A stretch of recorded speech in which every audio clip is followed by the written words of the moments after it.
മഞ്ഞിൽ വിരിഞ്ഞ പൂവിൻ്റെ ഏറ്റവും പുതിയ വിശേഷങ്ങളിലേക്ക് എല്ലാവർക്കും സ്വാഗതം. അങ്ങനെ ഭാർഗവൻ ചേട്ടൻ പറയുന്നുണ്ട്, ഇത് പ്രേമത്തിൽ ചെന്നേ അവസാനിക്കൂ, നീ വിശ്വസിച്ചാലും ഇല്ലെങ്കിലും അങ്ങനെ വരുമെന്ന് പറയുന്നുണ്ട് ഭാർഗവൻ ചേട്ടൻ. അപ്പോൾ ഹരി പറയുന്നുണ്ട്, എൻ്റെ ഇപ്പോഴത്തെ പ്രശ്നം എന്താണെന്നറിയോ, അച്ചമ്മയുടെ വാക്കാ ഞാൻ ധിക്കരിച്ചത്.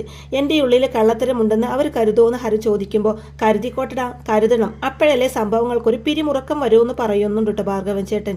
അപ്പോൾ ഹരി പറയും, ഞാൻ കാരണം ആരും വിഷമിക്കുന്നത് എനിക്കിഷ്ടമല്ല ഭാർഗവൻ ചേട്ടാന്ന് പറയുമ്പോൾ, അത് നിന്റെ നല്ല മനസ്സ്, അതേ മനസ്സ് ബാക്കിയുള്ളവരും തിരിച്ചിങ്ങോട്ടും കാണിക്കണം. അത് കാണിക്കുന്നില്ല. നിന്നെ അവർ കുബുദ്ധി ഉപയോഗിച്ച് തെറിപ്പിക്കാൻ നോക്കി. നിന്റെ ഉള്ളിൽ സത്യമുള്ളത് കൊണ്ട് ആ പ്ലാൻ പൊളിഞ്ഞു. ഇത് ഇവിടം കൊണ്ടൊന്നും നിൽക്കാൻ പോകുന്നില്ല. പല പല സംഭവങ്ങൾ ഉണ്ടാവും എന്നൊക്കെ ഭാർഗവൻ ചേട്ടൻ പറയുമ്പോൾ, കുഴപ്പമാകുമെന്ന് ഹരി ചോദിക്കുമ്പോൾ, ആകട്ടടാ, കുഴപ്പങ്ങളെ ധൈര്യത്തോടെ നേരിടാൻ നീ നിന്റെ മനസ്സിനെ പരിശീലിപ്പിക്കുക, ബാക്കിയെല്ലാം ദൈവം ചെയ്തോളൂന്ന് പറയുന്നുണ്ട് ഭാർഗവൻ ചേട്ടൻ. വീട്ടുകാർ തമ്മിൽ തെറ്റെഴുതെന്ന് ഹരി പറയുമ്പോൾ ഭാർഗവൻ ചേട്ടൻ സ്നേഹത്തോടെ പറഞ്ഞു കൊടുക്കുന്നുണ്ട്, യുദ്ധത്തിലും പ്രേമത്തിലും ചെയ്യുന്നതെല്ലാം ശരിയാ, ജയം അതാണ് പ്രധാനം, നീ അതിനെക്കുറിച്ച് മാത്രം ചിന്തിക്ക്. ഇപ്പോൾ ജയിച്ചത് നീയാ, ഇനി അങ്ങോട്ടും അങ്ങനെ ആയിരിക്കും. എന്ത് പ്രശ്നം വന്നാലും മറ്റാരും കൂടെ നിന്നില്ലെങ്കിലും ഞാനുണ്ടാവും നിന്റെ കൂടെ, ധൈര്യമായിട്ടിരിക്കടാ, ഇനി വരാൻ പോകുന്നത് നിന്റെ ദിവസങ്ങളാന്നൊക്കെ സ്നേഹത്തോടെ ഹരിയെ ചേർത്ത് നിർത്തി പറയുന്നുണ്ട് കേട്ടോ ഭാർഗവൻ ചേട്ടൻ.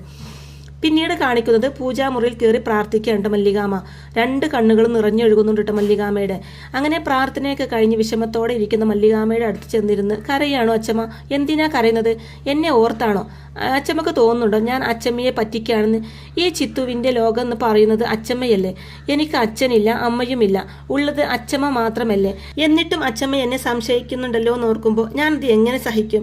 ഹരി പോയാലും പോയില്ലെങ്കിലും ഞാനും അവനും തമ്മിൽ കൂട്ടല്ലാത്ത ഒരു ബന്ധവും ഉണ്ടാവില്ല അച്ചമ്മേ, എനിക്കതിന് കഴിയില്ല. എൻ്റെ മനസ്സിൽ അങ്ങനെ ഒരു ചിന്തയില്ല. അച്ചമ്മ എന്നെ വിശ്വസിക്കണം എന്നൊക്കെ ചിത്തിര വിഷമത്തോടെ പറയുമ്പോൾ, വിശ്വസിക്കാം, പക്ഷേ നീ സത്യം ചെയ്യണം, എന്നെ ഒരിക്കലും ചതിക്കില്ല എന്ന് പറയുന്നുണ്ട് മല്ലികാമ. തുടർന്ന് പറയുന്നുണ്ട്, നീ പറഞ്ഞില്ലേ നിന്റെ ലോകം ഞാനാണെന്ന്, എന്നെക്കുറിച്ച് ആലോചിക്കുന്നുണ്ടോ നീ അല്ലാതെ വേറെ ആരെ എനിക്ക്? ഞാൻ ഇനി എത്ര കാലം ഉണ്ടാകും? മരിക്കുന്നതിന് മുമ്പ് നിന്നെ ഒരു നിലയിലെത്തിക്കണം, നിനക്ക് നല്ലൊരു ജീവിതം ഉണ്ടാകണം. എൻ്റെ ജീവിതമൊക്കെ കഴിഞ്ഞു, നിങ്ങളൊക്കെ അതിന് ജീവിക്കാനുള്ളത്. അതിൻ്റെ ആദ്യ അച്ചമ്മയ്ക്ക്, അല്ലാതെ എൻ്റെ കുഞ്ഞിന് വിശ്വാസമില്ലാത്തത് കൊണ്ടൊന്നുമല്ല എന്ന് പറയുന്നുണ്ട് മല്ലികാമ ചിത്തിരയോടായിട്ട്. അപ്പോൾ ചിത്തിര പറയുന്നുണ്ട്, ഞാൻ മനസ്സിലാക്കുന്ന അച്ചമ്മയുടെ മനസ്സ്, അച്ചമ്മയ്ക്ക് സങ്കടം ഉണ്ടാകുന്ന ഒന്നും ഞാൻ ചെയ്യില്ല. സത്യം ചെയ്യണമെങ്കിൽ ചെയ്യാം, എൻ്റെ തലയിൽ തൊട്ട് തന്നെ പറഞ്ഞാൽ മതിയോ, അതോ പൂജാമുറിയിൽ വെച്ച് ചെയ്യണോ എന്നൊക്കെ ചിത്തിര ചോദിക്കുമ്പോൾ, അത് കേട്ടുകൊണ്ട് നിൽക്കുന്ന നിരഞ്ജനയും ശ്രീജയും അവരുടെ അടുത്തേക്ക് വരുന്നുണ്ട് കേട്ടോ. സത്യം ചെയ്താൽ അതിൽ നിന്ന് മാറാൻ പാടില്ല എന്ന് ശ്രീജ പറയുന്നതും, മാറേണ്ട ആവശ്യമില്ലല്ലോ എന്ന് പറയുന്നുണ്ട് ചിത്തിര. തുടർന്ന് മല്ലികാമയുടെ കയ്യിൽ തൊട്ട് സത്യം ചെയ്യാണ്ട് ചിത്തിര, സത്യം, എനിക്ക് ഹരിയുമായിട്ട് ഒന്നുമില്ല, ഇനി ഉണ്ടാവുകയുമില്ല എന്ന് സത്യം ചെയ്യുമ്പോൾ സന്തോഷം കൊണ്ട് കണ്ണ് നിറഞ്ഞു പോവാണ്ട് മല്ലികാമയുടെ. തുടർന്ന് ചിത്തിരയെ കെട്ടിപ്പിടിച്ച് ഉമ്മയ്ക്ക് കൊടുക്കുന്നുണ്ട് കേട്ടോ. അപ്പോൾ അത് കണ്ട് നിരഞ്ജന, ആഹാ, അപ്പോൾ പിണക്കൊക്കെ തീർന്നല്ലോ എന്ന് പറയുമ്പോൾ, പിണക്കോ? എന്ത് പിണക്കം? ഞങ്ങൾ തമ്മിൽ പിണക്കാണെന്ന് നിനക്ക് തോന്നിയോ? അങ്ങനെ പിണങ്ങാൻ പറ്റുമോ? എൻ്റെ കൊച്ചുമോളല്ലേ ഇവളെന്നെ ഒരിക്കലും വിഷമിപ്പിക്കില്ല എന്ന് മല്ലികാമ പറയുമ്പോൾ, തിരിച്ച് വിഷമിപ്പിക്കും അല്ലേ നിരഞ്ജൻ ചോദിക്കുമ്പോൾ, തിരിച്ചുമില്ല എന്ന് പറയുന്നുണ്ട് മല്ലികാമ. പിന്നെ ഒരു വീടാകുമ്പോൾ അല്ലറ ചില്ലറ വഴക്കുകളൊക്കെ ഉണ്ടാകും, അത് അപ്പം തന്നെ മാറുകയും ചെയ്യും. അതൊക്കെ ഈ ജീവിതത്തിൻ്റെ ഒരു പ്രത്യേകതയാണ്. സ്നേഹമുള്ളിടത്തെ വഴക്ക് കാണത്തുള്ളൂ അല്ലേ ചിത്തുവും ചോദിക്കുമ്പോൾ, അതേ അച്ചമ്മയെന്ന് പറയുന്നുണ്ട് ചിത്തിരിയും. എന്നാൽ ഭക്ഷണം കഴിക്കാലോ, വിശക്കുന്നോ നിരഞ്ജന പറയുമ്പോൾ, കഴിക്കാമെന്ന് പറഞ്ഞിട്ട് മല്ലികാമ 2 പേരെയും കെട്ടിപ്പിടിച്ച് ഉമ്മ കൊടുക്കുന്നുണ്ട് കേട്ടോ. അതിനുശേഷം 3 പേരും കൂടെ ഇരുന്ന് ഭക്ഷണം കഴിക്കാൻ കേട്ടോ. അവർ അങ്ങോട്ടും ഇങ്ങോട്ടൊക്കെ ഭക്ഷണം വാരിക്കൊടുത്ത് സന്തോഷത്തോടെ ഭക്ഷണം കഴിക്കാൻ കേട്ടോ. ചിത്തിരിയും നിരഞ്ജനയും മല്ലികാമയ്ക്കും, മല്ലികാമ തിരിച്ച് അവർക്ക് 2 പേർക്കും ഭക്ഷണമൊക്കെ വാരിക്കൊടുക്കുന്നുണ്ട്. തുടർന്ന് ചേച്ചിക്ക് വേണ്ടതെന്ന് ശ്രീജയോടായിട്ട് നിരഞ്ജന ചോദിക്കുമ്പോൾ, വേണ്ടാന്ന് ശ്രീജ മറുപടി പറയുന്നതും, അയ്യടാ, ഉരുട്ടി തീറ്റാൻ പറ്റിയ ഒരാൾ നിരഞ്ജന തമാശയോടെ പറയുമ്പോൾ എല്ലാവരും ചിരിക്കാൻ കേട്ടോ. അതിനുശേഷം ചിത്തിരിയെ പഠിപ്പിക്കുന്ന ദേവി ടീച്ചർ മല്ലികാമയെ വിളിച്ചു വരുത്തുകയാണ് കേട്ടോ. എന്താ ടീച്ചറെന്ന് മല്ലികാമ ചോദിക്കുമ്പോൾ, ഫോണിൽ പറയേണ്ട കാര്യമുള്ളൂ, എന്നാലും നേരിട്ടൊന്ന് കാണണമെന്ന് തോന്നി, കുറേ നാളായില്ലേ കണ്ടിട്ട്. പഠിപ്പിക്കുന്ന ടീച്ചറും പഠിപ്പിക്കപ്പെടുന്ന കുട്ടിയുടെ പേരൻസും തമ്മിൽ കാണുന്നതിനുള്ള അവസരം ഇതുവരെ ചിത്തിര ഉണ്ടാക്കിയിരുന്നില്ല. ഇപ്പോൾ അതുണ്ടായി, അതാ ഫോൺ ചെയ്തതെന്നൊക്കെ ടീച്ചർ പറയുമ്പോൾ, എന്തു പറ്റിയ ടീച്ചർ എന്ന് ചോദിക്കുന്ന മല്ലികാമയോട് ടീച്ചർ പറയുന്നുണ്ട്, മാർക്ക് കുറവാ, ക്ലാസ് ടെസ്റ്റ് ഇടയ്ക്കിടയ്ക്ക് നടത്താറുണ്ട്, ഇതുവരെ ഇത്രയും മാർക്ക് കുറവ് കണ്ടിട്ടില്ല, വീട്ടിൽ എന്തെങ്കിലും പ്രശ്നമുണ്ടോ, വല്ല കൂട്ടുകെട്ടോ അങ്ങനെ വല്ലോ എന്നൊക്കെ ടീച്ചർ ചോദിക്കുമ്പോൾ, ഇല്ല ടീച്ചർ എന്ന് പറയുന്നുണ്ട് മല്ലികാമ. പിന്നെന്താ ഇങ്ങനെ സംഭവിക്കാൻ? എന്തായാലും ഒന്ന് ശ്രദ്ധിച്ചോളൂ, ഈ മാർക്ക് വെച്ചല്ല ഒരാളുടെ ഭാവി തീരുമാനിക്കുന്നത്. എന്നാലും മാർക്ക് കുറയുന്നത് അത്ര നല്ല ലക്ഷണമല്ല, കാരണം കണ്ടെത്തി അത് തിരുത്താൻ പറ്റിയാൽ നല്ലതല്ലേ, അതാ വിളിച്ചു പറഞ്ഞതെന്ന് പറയുന്നുണ്ട് കേട്ടോ ടീച്ചർ. ടീച്ചറോട് അവൾ എന്തെങ്കിലും പറഞ്ഞായിരുന്നോ? പഠിത്തം ശരിയാവില്ലെന്നോ അല്ലെങ്കിൽ പഠിക്കാൻ പറ്റില്ലെന്നോ അങ്ങനെ എന്തെങ്കിലും എന്നൊക്കെ മല്ലികാമ ചോദിക്കുന്നതും, ഇല്ലയെന്ന് പറയുന്നു ടീച്ചറോട്. ഞാൻ സംസാരിക്കാമെന്ന് മല്ലികാമ പറയുമ്പോൾ, ഞാൻ വന്ന് പരാതി പറഞ്ഞെന്ന് ചിത്തു അറിയണ്ടെന്ന് ടീച്ചർ പറയുമ്പോൾ, ഇല്ല ടീച്ചർ, ഒരിക്കലും പറയില്ല എന്ന് പറയുന്നുണ്ട് മല്ലികാമ. വിഷമിക്കാനൊന്നുമില്ല, എല്ലാം ശരിയാകുന്ന ടീച്ചർ പറയുമ്പോൾ ശരിയാകണം. എൻ്റെ സ്വപ്ന ടീച്ചറെ അവളെ ഒരു IAS കാരിയാക്കുക എന്നുള്ളത്. അത് നടന്നില്ലെങ്കിൽ സാരമില്ല ടീച്ചറെ, ഞാൻ സംസാരിക്കാം, തിരുത്താം. ഇത്തവണ കുറഞ്ഞ മാർക്ക് അടുത്ത തവണ അവൾ വാങ്ങിച്ചോളൂ എന്ന് പറയുന്നുണ്ട് മല്ലികാമ. അതിനുശേഷം കാണിക്കുന്നത് മല്ലികാമയും ശ്രീജയും കൂടി പണിക്കരെ കാണാൻ വേണ്ടി വരികയാണ് കേട്ടോ. അപ്പോൾ ചിത്തിരയുടെ ജാതകം നോക്കി അയാൾ പറയുന്നുണ്ട്. ചിത്തിര അല്ലേ എന്ന് ചോദിക്കുമ്പോൾ അതേന്ന് പറയുന്നുണ്ട് മല്ലികാമ. നക്ഷത്രം തന്നെ പേരായിട്ട് ഇടാൻ പ്രത്യേകിച്ച് എന്തെങ്കിലും കാരണമുണ്ടോ എന്ന് ചോദിക്കുമ്പോൾ അങ്ങനെ പ്രത്യേകിച്ച് കാരണമൊന്നുമില്ല. എൻ്റെ പേരിന് എന്തെങ്കിലും ദോഷമുണ്ടോ എന്ന് ചോദിക്കുമ്പോൾ ഒരു ദോഷവുമില്ല. ഞാൻ തലക്കുറി നോക്കി, ചിത്തിര നക്ഷത്രം ആയതുകൊണ്ട് ജാതകക്കാരിയുടെ ജനനം ചൊവ്വാദശയിലാണ് നടന്നിരിക്കുന്നത്. കഷ്ടിച്ച് 6 മാസമേ ചൊവ്വാദശ കിട്ടിയിട്ടുള്ളൂ. അത് കഴിഞ്ഞ് രാഹുദശ തുടങ്ങി. 18 കൊല്ലം രാഹുവ എന്ന് വെച്ചാൽ 18.5 വയസ്സ് കഴിയുമ്പോൾ രാഹുദശ കഴിഞ്ഞ് വ്യാഴദശയിലേക്ക് ഈ ജാതകക്കാരി കയറൂ. രാഹു ജാതകത്തിൽ നിൽക്കുന്നത് മോശസ്ഥാനത്താണ്. അലച്ചിൽ, രോഗങ്ങൾ, ആയുധഭയം, ജയിൽവാസം, കേസ്, അങ്ങനെ പലതും ഈ കാലത്തുണ്ടാവും എന്നൊക്കെ പണിക്കർ പറയുമ്പോൾ ഉണ്ടായി. ആ പറഞ്ഞത് മുഴുവനും ഉണ്ടായി എന്ന് പറയുന്നുണ്ട് മല്ലികാമ. മനസ്സ് ആഗ്രഹിച്ചെടുത്ത് നിൽക്കില്ല, ഇങ്ങനെ ചാഞ്ചാടിക്കൊണ്ടേയിരിക്കും. പുറത്തു നിന്നുള്ള പ്രേരണകളാൽ വശംവൃതയായി പലതും ചെയ്യേണ്ടി വരുന്നൊക്കെ പണിക്കർ ഇങ്ങനെ പറയുമ്പോൾ അതാ പണിക്കരെ ഇപ്പൊ ഞാൻ നേരിടുന്ന പ്രശ്നം എന്ന് മല്ലികാമ പറയുന്നതും. വ്യാഴദശ തുടങ്ങണം, അതുവരെ മോശ സമയ, നല്ലോണം ശ്രദ്ധിക്കണം. ദശാസന്ധി വരുന്നുണ്ടല്ലോ, ഞാൻ കുറച്ച് വഴിപാടുകൾ എഴുതിത്തരാം, അത് കഴിപ്പിച്ചോളൂ എന്നൊക്കെ പറയുന്നുണ്ട് പണിക്കർ മല്ലികാമയോടായിട്ട്.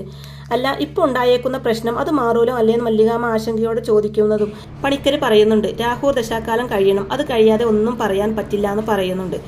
ശേഷം പണിക്കർ വഴിപാടുകളൊക്കെ എഴുതി ഷീട്ടാക്കി ജാതകക്കുറിപ്പൊക്കെ മല്ലികാമയെ ഏൽപ്പിക്കുന്നുണ്ട് കേട്ടോ. അങ്ങനെ മല്ലികാമ എഴുതുന്നിറങ്ങി ക്ഷേത്രത്തിൽ ചെന്ന് പണിക്കർ പറഞ്ഞ എല്ലാ വഴിപാടുകളും കഴിപ്പിക്കുന്നതിനുള്ള ഏർപ്പാടുകളൊക്കെ ചെയ്യുന്നുണ്ട് കേട്ടോ. തുടർന്ന് ശ്രീജ മല്ലികാമയോടായിട്ട് പറയുന്നുണ്ട്, ചേച്ചി ഈ വഴിപാടിൻ്റെ ഒന്നും ആവശ്യമുണ്ടാവുമെന്ന് തോന്നുന്നില്ല, ചേച്ചി പേടിക്കുന്ന പോലെ ഒന്നും സംഭവിക്കില്ല എന്ന് പറയുമ്പോൾ കുട്ടികളാ, നമുക്ക് റിസ്ക് എടുക്കാൻ പറ്റില്ല ശ്രീജ. പോരാത്തതിന് ദശാകാലമാണെന്ന് ജ്യോത്സ്യരും പറയുന്നത് നീയും കേട്ടതല്ലേ. ദശാസന്ധി വരുന്നുണ്ട്, അത് കഴിയുന്നത് വരേക്കും നമ്മൾ ശ്രദ്ധിച്ചേ പറ്റൂ എന്ന് പറയുന്നുണ്ട് മല്ലികാമ. അങ്ങനെ അവർ പ്രാർത്ഥിച്ചതിന് ശേഷം നടന്ന് വീട്ടിലേക്ക് പോവാൻ കേട്ടോ.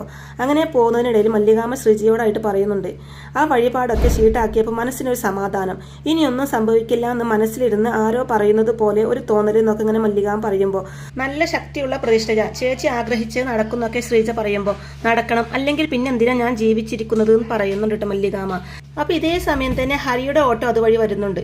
ഇതെവിടെ പോയിട്ട് വരുന്നു, വീട്ടിലേക്കല്ലേ ചോദിക്കുമ്പോൾ അല്ലാന്ന് മല്ലികാമയും അതേന്ന് ശ്രീജിയും ഒരുമിച്ച് പറയുമ്പോൾ ഇതെന്ത് പറ്റി 2 പേർക്കും ആകെ ഒരു പൊരുത്തക്കേട്, വണ്ടിയിൽ കയറി ഞാൻ കൊണ്ടാക്കാന്നൊക്കെ ഹരി പറയുമ്പോൾ വേണ്ട നടന്നു പൊക്കോളാന്ന് പറയുന്നുണ്ട് മല്ലികാമ. കേറച്ചമ്മേന്ന് ഹരി വീണ്ടും പറയുമ്പോൾ എങ്കിൽ നീ ഒരു കാര്യം ചെയ്യേ, ജംഗ്ഷനിൽ വിട്ടാൽ മതി, ഞങ്ങൾ അവിടുന്ന് നടന്നു പോയിക്കോളാന്ന് മല്ലികാമ പറയുമ്പോൾ എന്തിനാ നടന്നു പോകുന്നത്, എൻ്റെ ഓട്ടോ വീട് വരെ എത്തുന്നൊക്കെ ഹരി പറയുമ്പോൾ നിവൃത്തിയില്ലാതെ ഹരിയുടെ ഓട്ടോയിൽ കയറാണ്ട് മല്ലികാമയും ശ്രീജിയും. അങ്ങനെ ഹരി നേരെ മല്ലികാമയെ വീട്ടിലേക്ക് കൊണ്ടുവരാൻ കേട്ടോ. അപ്പോൾ ചിത്തിരയാണെങ്കിൽ അവിടെ ഉമ്മറത്തന്നെ ഉണ്ടാവും കേട്ടോ. അപ്പോൾ ഹരിയെ കാണുന്നതും ചിത്തിര അവരുടെ അടുത്തേക്ക് ഓടി വന്നിട്ട് ഇവരെവിടുന്ന് കിട്ടിയ ഹരിയെന്ന് ചോദിക്കുമ്പോൾ വരുന്ന വഴിക്ക് കണ്ടു എന്ന് ഹരി പറയുമ്പോൾ നന്നായി, നീ കൊണ്ടുവന്നില്ലായിരുന്നെങ്കിൽ നടന്നു വരാൻ നോക്കിയനെ പിശുക്കികൾ എന്ന് പറയുന്നുണ്ട് ചിത്തിര. അല്ല പഠിക്കായിരുന്നില്ലേ, പഠിത്തം തീർന്നോന്ന് മല്ലികാമ ചോദിക്കുമ്പോൾ ഹരി വരുമ്പോൾ എങ്ങനെ അച്ഛമ്മേ പഠിക്കുന്നത്, ഒരു ചെറിയ ബ്രേക്കൊക്കെ എടുക്കാമെന്ന് പറഞ്ഞതിന് ശേഷം ഹരിയെയും കൂട്ടിക്കൊണ്ട് അകത്തേക്ക് പോവാണ്ട് ചിത്തിര. മല്ലികാമയ്ക്കാണെങ്കിൽ ഇതൊന്നും ഒട്ടും പിടിക്കുന്നില്ല കേട്ടോ, ഒരു സ്വസ്ഥയും കിട്ടുന്നില്ല മല്ലികാമയൊക്കെ കിടത്ത് കണ്ടിട്ട്. മല്ലികാമ പറയുന്നുണ്ട് ഇതുകൊണ്ടാണ് ഞാൻ പറഞ്ഞത് ഇവിടെ കൊണ്ടുവിടണ്ടാന്ന്. അന്നേരം ഇവന് ഒരേ നിർബന്ധം, ആ ജംഗ്ഷനിൽ ഇറക്കിയാൽ മതി എന്ന് പറഞ്ഞാൽ ഇവൻ കേൾക്കുന്നില്ല. അന്നേരം ഇവൻ ഇവിടെ കൊണ്ട് ഇറക്കിയാലേ ശരിയാവൂ. ഇനി അവനെ ഇവിടുന്ന് പറഞ്ഞു വിടാൻ ഞാൻ എന്ത് ചെയ്യും എൻ്റെ ഭഗവാനെ എന്നൊക്കെ ദേഷ്യത്തോടെ പറയുമ്പോൾ തൽക്കാലം ചേച്ചി ഒന്നും പറയാൻ പോകണ്ടെന്ന് ശ്രീജ പറയുമ്പോൾ മല്ലികാമ സ്വയം മല്ലികാമയെ അടക്കി നിർത്തുക കേട്ടോ. ശരി ഞാൻ ഒന്നും പറയുന്നില്ല എന്ന് പറഞ്ഞ് അകത്തേക്ക് പോകാൻ തുടങ്ങുന്നതും നിരഞ്ജന മല്ലികാമയുടെ അടുത്തേക്ക് ഓടി വരികയാണ് കേട്ടോ. അപ്പം മല്ലികാമയെ കൂട്ടിമുട്ടുന്നതും നിനക്കൊന്നും പഠിക്കാനൊന്നുമില്ലെന്ന് ചോദിക്കുമ്പോൾ ഞാൻ എപ്പോഴെങ്കിലും പഠിക്കുന്നത് അച്ഛമ്മ കണ്ടിട്ടുണ്ടോ എന്ന് തിരിച്ച് നിരഞ്ജൻ ചോദിക്കുമ്പോൾ പരീക്ഷയിലെങ്ങാനും തോറ്റേച്ച് ഇനി ഇങ്ങോട്ട് വാ, അന്നേരം ഞാൻ കാണിച്ചു തരുന്നുണ്ടെന്ന് മല്ലികാമ പറയുമ്പോൾ പണ്ടത്തെ ആളുകൾ പറയായിരുന്നു അത്രേ പരീക്ഷ തോറ്റാൽ കെട്ടിച്ചു വിടുന്നു, അങ്ങനെ വലുതുമാണോ അച്ഛമ്മേ, ആണെങ്കിൽ പറയണേ, പരീക്ഷ എഴുതായി തന്നെ ഞാൻ തോറ്റു തന്നോളാം നിരഞ്ജന തമാശയോടെ പറയുന്നതും ഒരൊറ്റ വീക്ക് വെച്ച് തന്നാലുണ്ടല്ലോ, ആദ്യം നീയൊക്കെ നിന്റെ സ്വന്തം കാലിൽ നിൽക്കാൻ പഠിക്കുന്ന മല്ലികാമ പറയുമ്പോൾ സ്വന്തം കാലിലല്ലേ ഞാൻ നിൽക്കുന്നത് നിരഞ്ജന തിരിച്ച് ചോദിക്കുന്നതും ഈ നിൽപ്പല്ലാന്ന് പറയുന്നുണ്ട്. തുടർന്ന് പറയുന്നുണ്ട് അല്ലെങ്കിൽ തന്നെ നീ എന്തിനാ ഇപ്പൊ ഇവിടെ വന്ന് നിൽക്കുന്നത്, നീ അകത്ത് ചെന്നിരിക്കുക അവരുടെ കൂടെ എന്ന് മല്ലികാമ പറയുമ്പോൾ ടെൻഷൻ ഉണ്ടല്ലേ നിരഞ്ജൻ ചോദിക്കുമ്പോൾ എന്ത് ടെൻഷൻ, എനിക്കൊരു ടെൻഷനുമില്ല, അല്ലെങ്കിൽ എന്തിനാ ടെൻഷൻ എന്ന് മല്ലികാമ പറയുമ്പോൾ അത് തന്നെയാ ഞാനും ചോദിക്കുന്നത്, എന്തിനാ ടെൻഷനെന്ന് നിരഞ്ജനം തിരിച്ചു ചോദിക്കുന്നുണ്ട് കേട്ടോ. അപ്പോൾ മല്ലികാമ പറയുന്നുണ്ട്, പുതിയ തലമുറ പെർഫെക്റ്റ് അല്ലേ, ഞങ്ങളാണ് മോശം, നിങ്ങൾ ന്യൂജൻ ഉഗ്രൻ ആയിക്കോട്ടെ എന്നും പറഞ്ഞ് മല്ലികാമ അകത്തേക്ക് പോവാ കേട്ടോ. ചിത്തിരിയാണെങ്കിൽ ഹരിക്ക് ചായയൊക്കെ ഉണ്ടാക്കി കൊണ്ടുവന്ന് കൊടുക്കുന്നുണ്ട് കേട്ടോ. ഹരിക്ക് മധുരമൊക്കെ നന്നായിട്ട് ഇട്ട് കൊടുത്തില്ലേ എന്ന് മല്ലികാമ ചോദിക്കുമ്പോൾ പാകത്തിന് ഇട്ടിട്ടുണ്ട്, എന്തേ ഇനിയും വേണോ ഹരിക്കെന്ന് ചോദിക്കുമ്പോൾ വേണ്ട ഇത് മതി എന്ന് പറയുന്നുണ്ട് കേട്ടോ. എങ്ങനെയുണ്ട് ജോലി, ഓട്ടോ ഒക്കെ എങ്ങനെ പോകുന്നു എന്ന് ചോദിക്കുന്നുണ്ട് ചിത്തിരി ഹരിയോടായിട്ട്. അപ്പോൾ മല്ലികാമ പുറത്തേക്ക് തന്നെ വന്നിട്ട്, കേട്ടോ എന്നെ പറ്റിക്കാൻ വേണ്ടി ചോദിക്കുക, ഓട്ടം എങ്ങനെ ഉണ്ടായിരുന്നു എന്നൊക്കെ. എങ്ങനെയാ ശ്രീജ അവനെ വിടുന്നൊന്ന് പറഞ്ഞു വിടുന്നതെന്നൊക്കെ മല്ലികാമ ചോദിക്കുമ്പോൾ അവൻ പൊക്കോളെന്നൊക്കെ ശ്രീജ പറയുന്നുണ്ടെങ്കിലും മല്ലികാമയ്ക്ക് ഒരു സ്വസ്ഥയില്ല കേട്ടോ ഹരി ഇവിടുന്ന് പോവാനിട്ട്.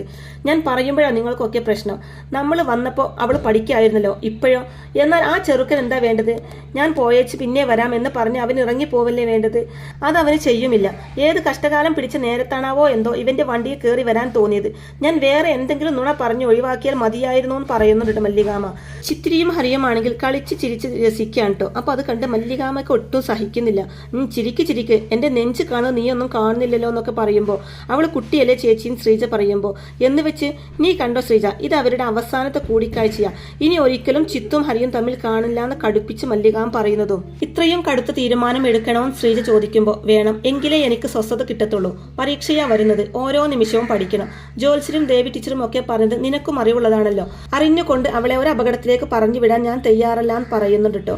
ഒരു കാര്യം ചെയ്യാം, ഞാൻ പറയാം ഹരിയോട് ഇറങ്ങി പോവാൻ എന്ന് പറഞ്ഞ് മല്ലികാമ അകത്തേക്ക് കയറി പോവാൻ തുടങ്ങുന്നതും മല്ലികാമയെ തടഞ്ഞു നിർത്തി ശ്രീജ പറയുന്നുണ്ട്, വേണ്ട ചേച്ചി, വന്നിട്ട് അധിക സമയമൊന്നും ആയില്ലല്ലോ എന്ന് പറയുമ്പോൾ, ആയില്ലേ, ചായ കുടിച്ച് കഴിയാനുള്ള സമയമായില്ലേ, ഇനിയിപ്പോൾ അവളെങ്ങാനും ഉച്ചയൂണും കഴിഞ്ഞ് പോയാൽ മതി എന്ന് പറയോ, പിന്നെ വൈകുന്നേരത്തെ ചായയായി, രാത്രിക്കത്തെ അത്താഴമായി, ഇന്നത്തെ ദിവസം പോകുന്നതും പറഞ്ഞ് കളി തുള്ളി അകത്തേക്ക് കയറി പോവാണ്ട് മല്ലികാമ. അതിനുശേഷം കാണിക്കുന്നത് മല്ലികാമ മഹേഷിനെ കാത്തു നിൽക്കുകയാണ് കേട്ടോ. അപ്പം മഹേഷ് മല്ലികാമയുടെ അടുത്തെത്തുന്നതും, ഞാനൊരു പ്രത്യേക സാഹചര്യത്തിൽ വർഷങ്ങൾക്ക് മുമ്പ് പരിചയപ്പെട്ടവരാണ് നമ്മൾ, ആ പരിചയം വളർന്നു, പക്ഷേ ഒരിക്കലും ഞാൻ നിനക്കോ നീ എനിക്കോ ഒരു ബാധ്യതയായിട്ടില്ല എന്നൊക്കെ മല്ലികാമ പറയുമ്പോൾ, എന്തു പറ്റി ചേച്ചി, എന്താ പ്രശ്നം എന്നൊക്കെ മഹേഷ് തിരക്കുമ്പോൾ, പ്രശ്നം ഹരിയ മഹേഷ്, അവൻ എൻ്റെ ഉറക്കം കളയാൻ തുടങ്ങിയിട്ട് നാൾ കുറേയായി, അവനും ചിത്തിരിയും തമ്മിലുള്ള അടുപ്പം അത് ചിലപ്പോൾ ഞാൻ കരുതുന്നത് പോലെയൊന്നും ആയിരിക്കത്തില്ല, പക്ഷെ അത് എൻ്റെ സ്വസ്ഥത നഷ്ടപ്പെടുത്തുന്നുണ്ടെന്നൊക്കെ മല്ലികാമ പറയുമ്പോൾ, ഞാൻ എന്താ വേണ്ടത്, ചേച്ചി പറയുന്നത് ഞാൻ ചെയ്യാന്ന് പറയുന്നുണ്ട് മഹേഷ്. അപ്പം മല്ലികാമ പറയുന്നുണ്ട്, മഹേഷ് ഞാൻ പറയുന്നത് ക്രൂരതയാണെന്ന് തോന്നും, പക്ഷെ പറയാതിരിക്കാനും എനിക്ക് നിവൃത്തിയില്ല, എനിക്ക് വേണ്ടിയല്ല നമ്മുടെ ചിത്തുവിന് വേണ്ടിയാണെന്നൊക്കെ മല്ലികാമ അങ്ങനെ പറയാൻ തുടങ്ങുന്നതും, എന്തായിരിക്കും ചേച്ചിയുടെ തീരുമാനം എന്ന് ആശങ്കയോടെ നോക്കിക്കൊണ്ട് നിൽക്കുന്ന മഹേഷിനെയും കാണിച്ചുകൊണ്ടാണ് കേട്ടോ ഇന്നത്തെ ഈ ഒരു എപ്പിസോഡ് അവസാനിക്കുന്നത്. അങ്ങനെ മഞ്ഞൾ വിരിഞ്ഞ പൂവിൻ്റെ വളരെ ത്രില്ലിംഗ് ആയിട്ടുള്ള നല്ല അടിപൊളി എപ്പിസോഡുകളൊക്കെ ആയിരിക്കും കേട്ടോ ഇനി വരാനിരിക്കുന്നത്. അപ്പോൾ ഈ റിവ്യൂ ഇഷ്ടമായിട്ടുണ്ടെങ്കിൽ വീഡിയോ ലൈക്ക് ചെയ്യാനും ചാനൽ കൂടി ഒന്ന് സബ്സ്ക്രൈബ് ചെയ്ത് സപ്പോർട്ട് ചെയ്യാനും മറക്കല്ലേ ഫ്രണ്ട്സ്. താങ്ക്